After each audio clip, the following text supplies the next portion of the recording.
Hey everyone! If you're getting the message Virtualization-Based Security, or VBS, is required by FACEIT AC and is currently disabled, don't worry. In this video, I'm going to walk you through a few simple steps to fix it so FACEIT AC can start without any issues.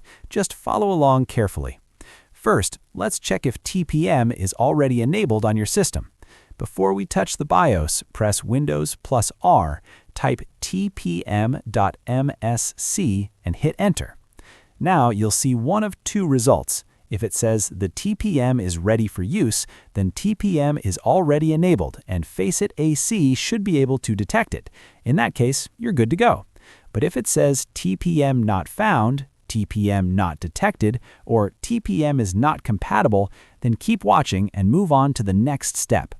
Next, we need to restart your PC and enter the BIOS. Click Start, select Power, and choose Restart. While your computer is restarting, press the BIOS key for your system. Here are some common ones. If you're using Dell, press F2. On most PCs, try F10 or F1. For HP, press F10 or Escape. On Lenovo systems, use F1 or F2. If you're not sure which key to press, just tell me your motherboard or laptop model and I'll tell you the exact key. Once you're inside the BIOS, look for a setting called Security Device Support. On some systems, TPM is hidden behind this option. Set Security Device Support to Enabled, and when you do that, you should see TPM 2.0 appear underneath it.